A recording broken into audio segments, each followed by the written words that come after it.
Hey guys, I'm happy you're here tuning to the Brand Whisperer. I am Dino H. Carter, and today's episode is about sales, but not some fluffy stuff about sales, really tactics and tips from the sales master Jake Dunlap, the CEO of Scaled. He's really one of a kind, and in today's episode, we will really dig deep how to use sales for your branding and marketing, and what's the best mindset to be a great salesperson, how to deal with objections. Really, if you're into sales, if you're into marketing, if you have your own business, if you want to scale and be better, like I actually have like a pen and a paper to write down stuff that Jake says. So before we start, click the subscribe and let's rock and roll. Hey Jake, what's up, my man? What is up, Dino? How are you, man? I'm good. You're in Texas? I'm in Austin, Texas. I'm actually in our office right now. It is just me. I'm getting my home office since we don't know. I'm getting a little upgrade, so now I'm the only one in here. It's kind of nice though, man. I'm kind of enjoying it. Like, there's no kids running downstairs. It's kind of like it's not the end of the world, man. So all you guys working from home right now? Yeah. We were already about 50% remote, so it's been a pretty, I don't say it's an easy adjustment. I think some people are antsy to get back to it, but we've been used to collaborating and all those things for a while.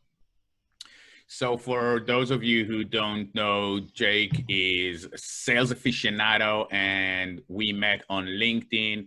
He is a huge authority with using LinkedIn to get business, and he thinks about sales and sequences and email sequences a little bit different than the regular guy out there. And he he knows what he's talking about. Let's say that. It depends on the topic. Sometimes, no, I try to stick to what I know, though.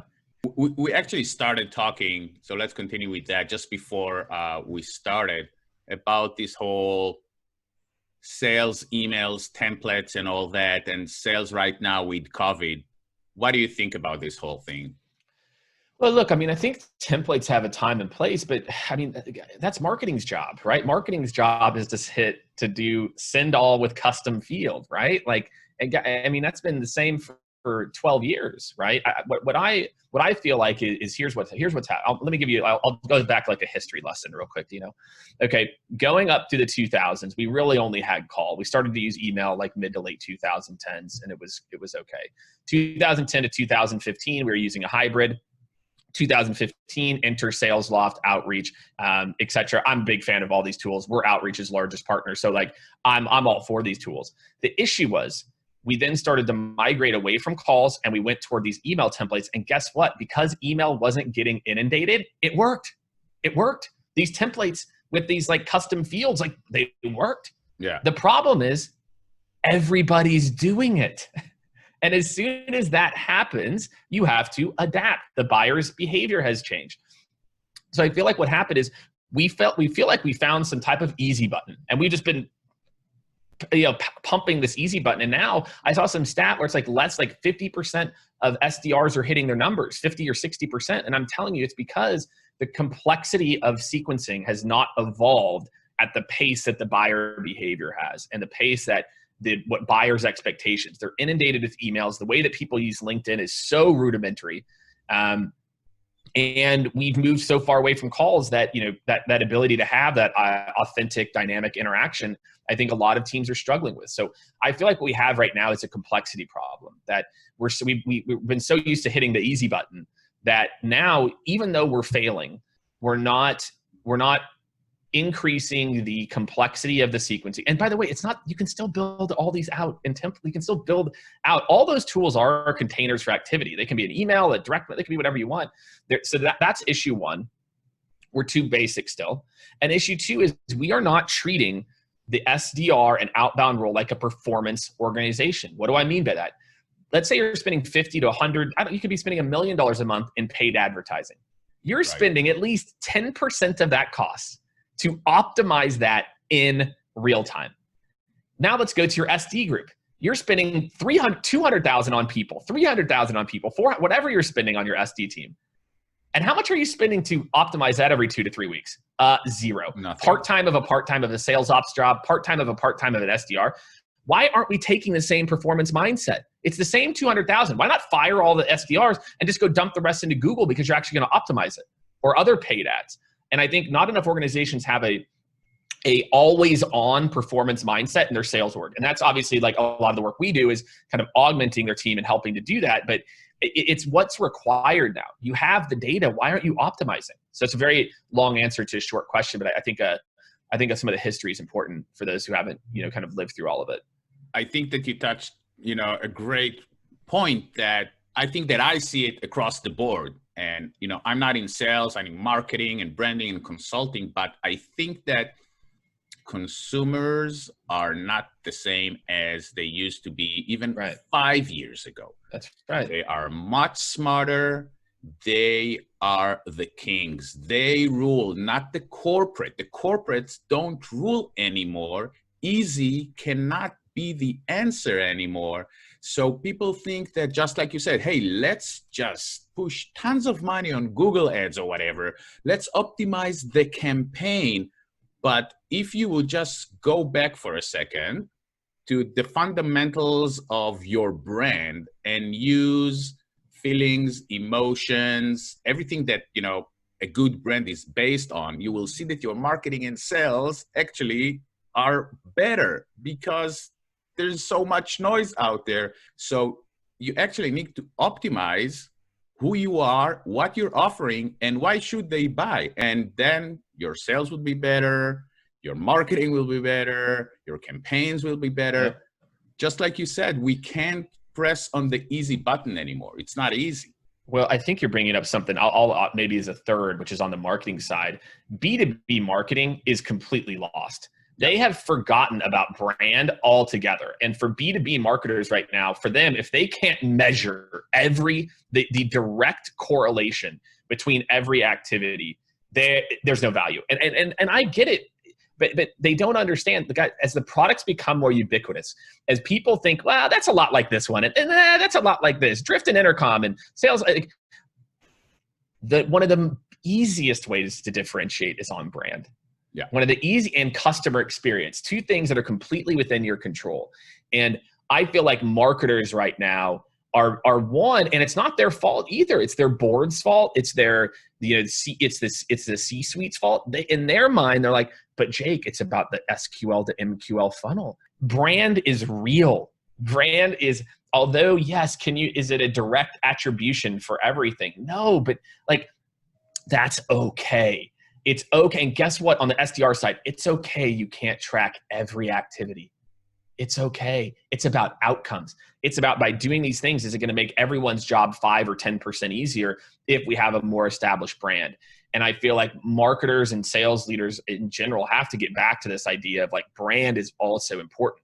Not everything is MQL, SQL, and it shouldn't be, because every time you ask, ebook download to me is the biggest culprit of this, right? That, ebook download is not an MQL. It's not a lead. Why are you calling someone who downloaded an ebook a lead? It's insane to me. And again, maybe 5 years ago it was, but I just feel like right now we have completely lost the concept of brand too, which might even go counterintuitive to some of the things I'm talking about, which is around performance. Because to me, it's about both. It's about having a performance mindset on the things I can optimize, but always knowing that I'm spending X% of my time to build long-term fruit, to build long-term inbound leads that I don't have to pay for. And I think that's where we're kind of lost right now. Is right now it's on marketing, if it's not measurable, we don't care about it. And on the other side, we're just not allowing humans to be creative and to try to break the machine and do new and interesting things. Yeah, I totally agree. And I'm like you. I think that you need to track. You have to track to understand what the data and learn from the data. But brand is not only about tracking. And if you really, really want to track brand, you can. There are ways. They're different. It's more one-on-one. It's more phone calls, surveys, and to understand, what you prefer and why did it, it's questions. It's not if he buys immediately or not. People just forgot how much brand is important, mainly in a sort by price world. If we're in a sort by price world and you don't want it to be by price, you have to build a brand. So it will not be based on price, but they will buy you again and again, and they will tell you their friends, and they will take selfies and everything. That happens only if you work on the brand.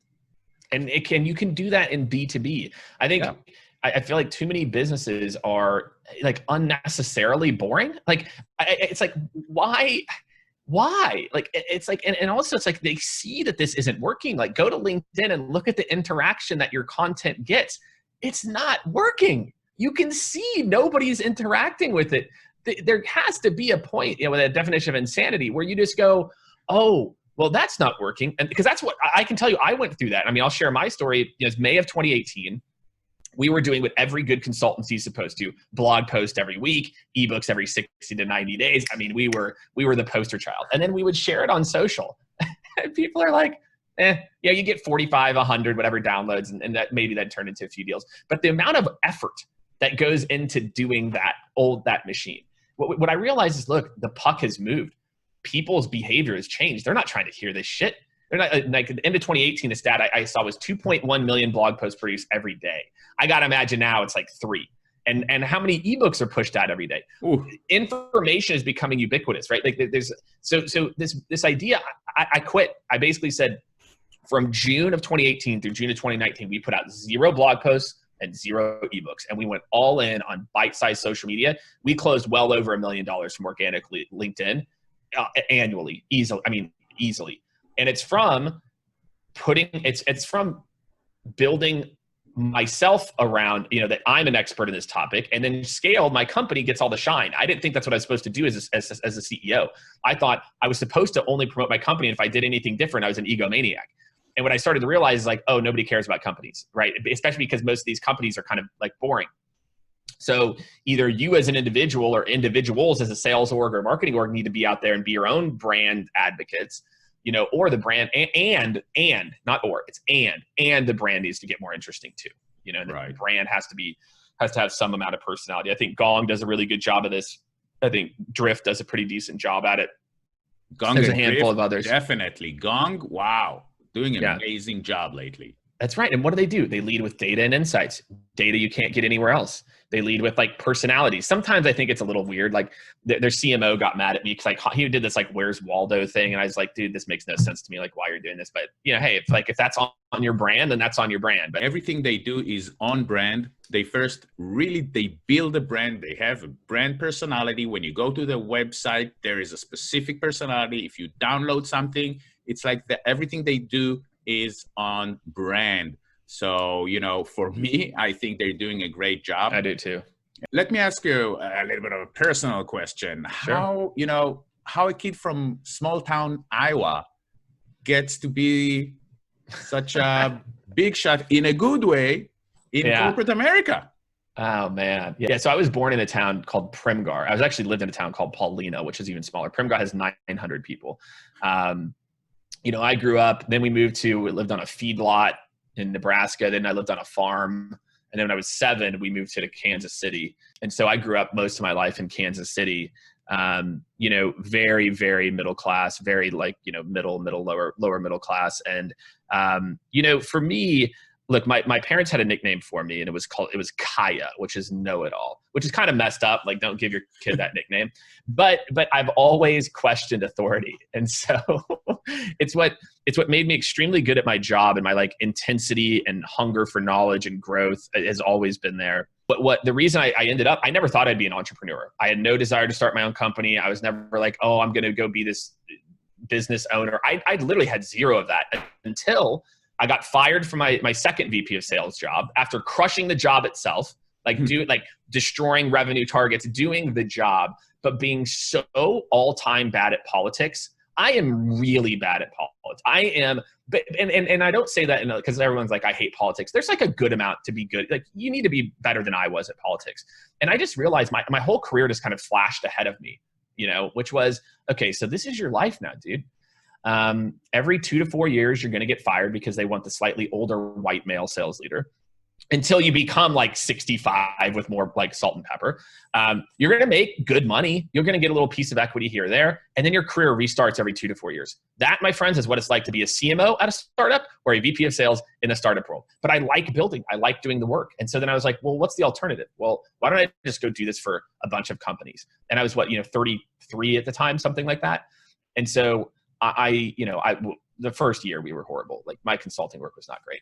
Now I think we're really at the cutting edge. But for me, once I started to do it, I was like, oh yeah, I should have been doing this for a while. But it took all this experience. Like I wouldn't be able to do it, right? Like I would be the 25-year-old life coach, right? Or the people who want to get into sales consulting that are 28 and have had like 2 sales jobs and never closed XYZ deal or done it consistently. They did it once. So I was able to build a track record that then once I wanted to go do something on my own, I had that. And I think a lot of people need to follow that blueprint too.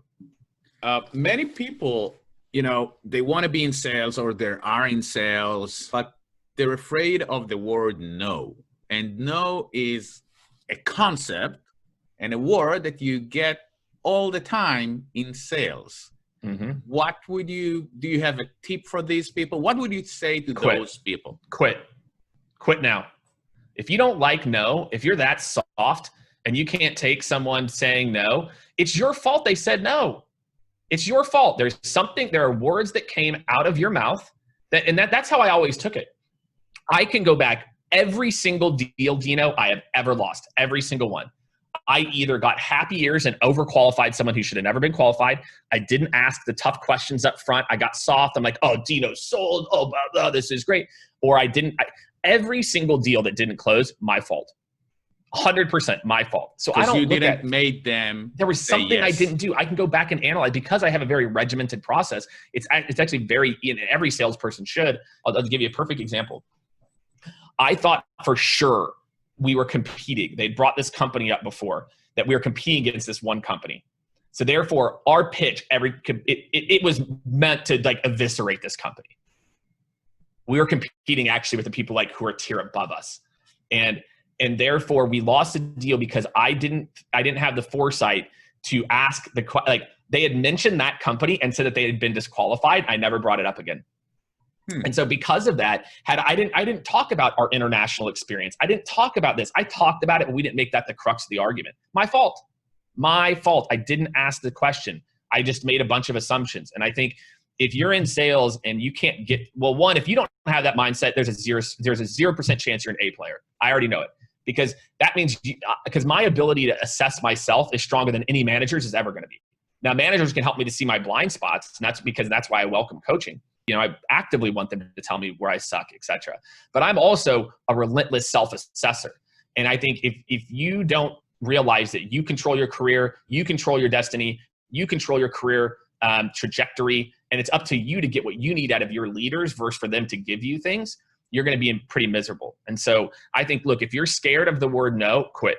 Go work in customer success or service somewhere where you're just fielding inbound questions and you're just dealing with inbound requests where you might hear people who are a little upset from time to time, but you're not having to make people uncomfortable. And that's a core element. If you're not comfortable making people uncomfortable, sales is not for you.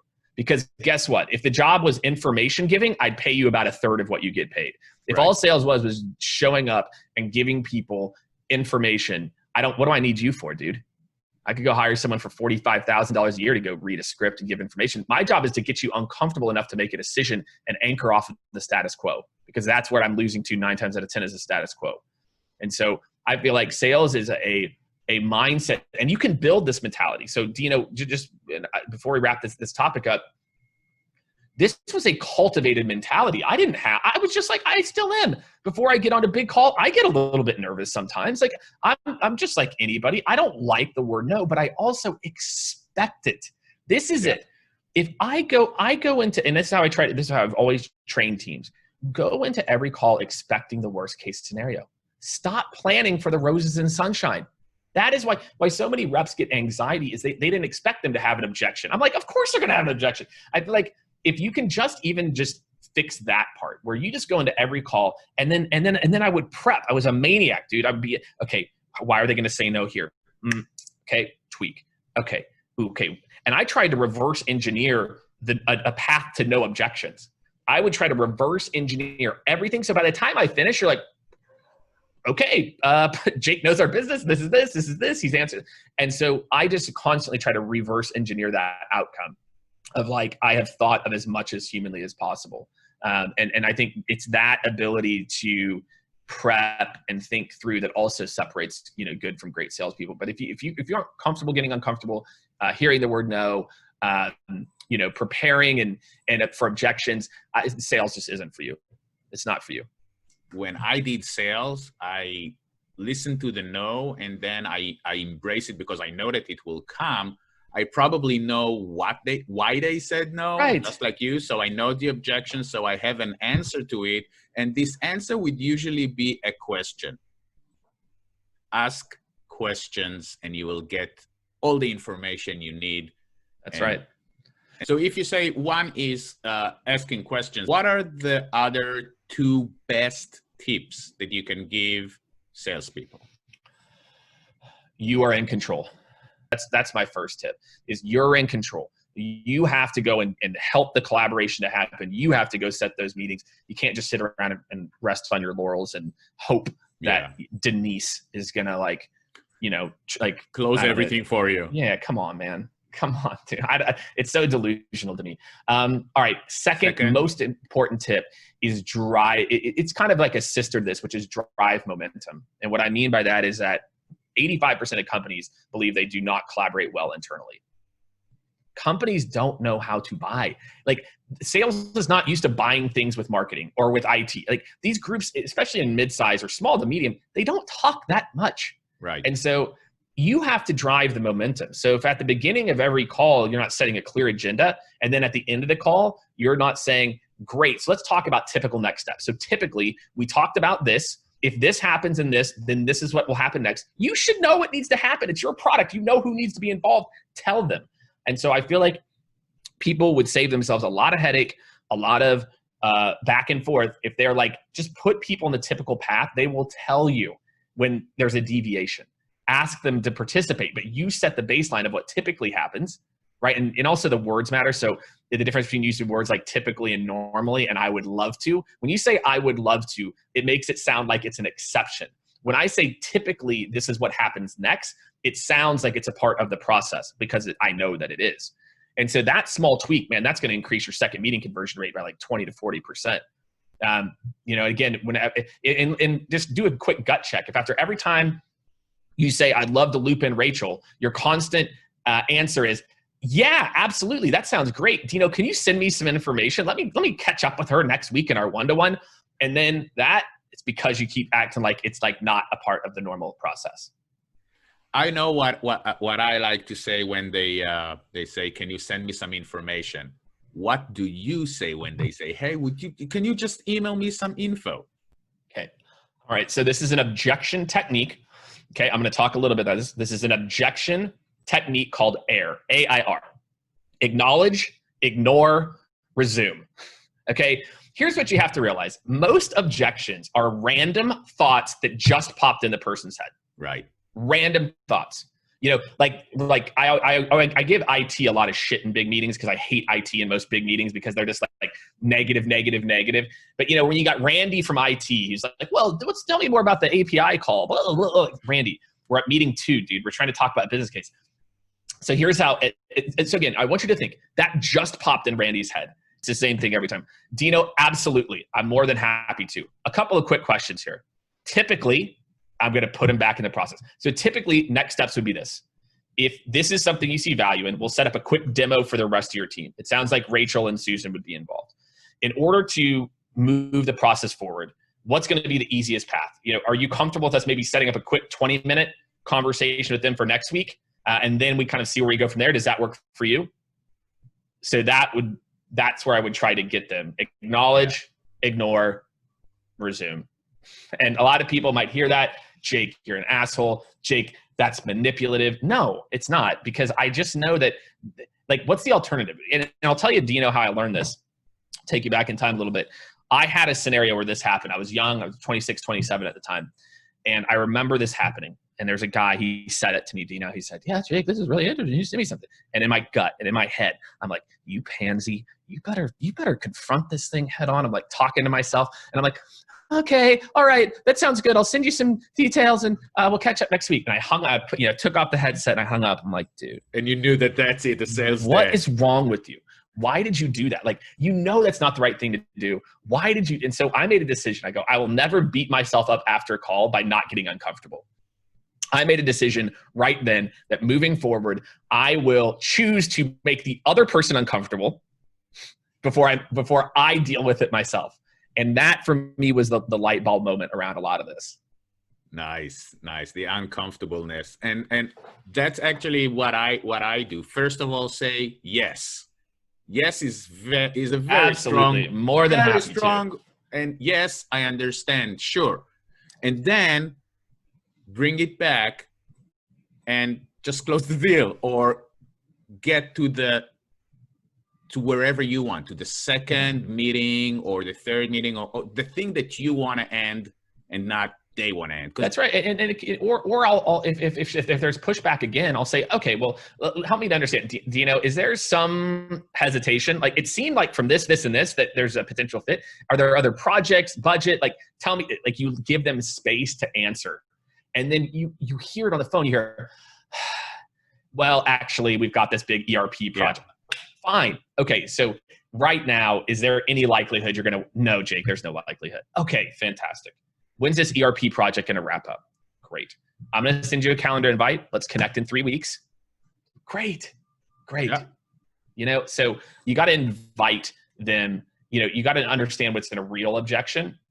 And you got to listen for it. I think like, look, I one of the biggest things why I think I was why I have been successful, I did telemarketing in college. And so I was forced to learn tone, pitch, cadence. And, I couldn't see you. Like I was selling vacation packages and long distance and stuff. So I'm hypersensitive to changes in tone and pitch and speech patterns and when people are uncomfortable. And so again, like if you're, especially in the Zoom era, you've got to get better trained at that skill. You've got to be able to hear the, this is cool. Guys, that means someone's uncomfortable. Okay. I'm just going to call it out. You have to confront that head on.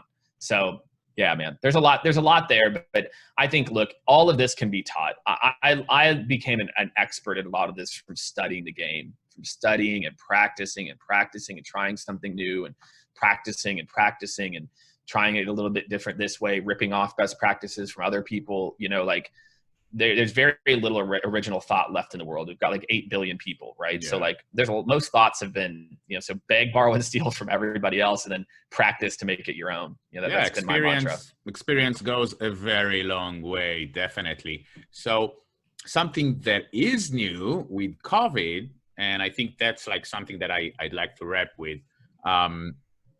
So now so many people are working from home. You can't just call their corporate and get them on the phone or, find their corporate email or phone. But so first, do you think that it's good to find their personal phone and give them a call or warm them up with emails, LinkedIn or whatever? Because, they see it at home. Yeah. Well, I think it depends on the sale and it depends if they're active on LinkedIn. If they're not active on LinkedIn, you kind of don't have a lot of options, right? So, but if they are, I think LinkedIn's a tremendous opportunity to build a minute amount of relationship capital. Like let's say, what you'll notice is most executives don't get a lot of interaction on their content. Yeah. So if I go and comment on their post and then I wait 4 days, I comment on another post, Dino remembers me. 100% chance. Dino's like, oh, who's this person that likes my content? And then look, I'm a big fan of, send a video with LinkedIn. You can send a voicemail with LinkedIn. That's a great option, but you could also do this. You could say, you could comment on someone's post twice. Again, and by the way, I'm talking about delaying like the call by 8 days to build a little bit of a relationship capital. And then I could call you, hey, Dino, this is Jake Dunlap. We've interacted on LinkedIn. How are you, man? Oh, cool. Hey, look, I saw this. Based on that, I thought I'd just give you a quick shout. I've really been enjoying the content. And again, don't don't relegate yourself to like that you think there's some superstar. Don't do that shit either, because that will not put you at the right mental space. Look, I've enjoyed the content. You do that. I also talk a lot about XYZ. You know, I wondered, is your organization starting to think about this? And I'd launch into the cold call pitch. Or, hey, John, who's never heard of me, I talked to a few people. They said, you handle XYZ. Is that right? Imagine being able to lead with like, oh, hey, here's that dude who's liked some of my LinkedIn content. You know, yeah. It's like, I feel like if I have that opportunity, I'm going to take it 100% of the time. If I don't, well, I guess I'm going to give you a call. Jake, I want to say that it was even better than I thought. And I know that we didn't touch everything that we were supposed to, and we got a little bit more on branding, but I think that I like it, man. I thought it was good. It was smart, and it was really good. I'm sure that there's tons of valuable info here. And yeah, you know, I'm gonna start my day. You're probably what, like almost noon, right? Yeah, almost noon. Yeah. Okay, so dude, have an awesome rest of the day, and we'll talk soon. You too, man. Thank you. I enjoyed it.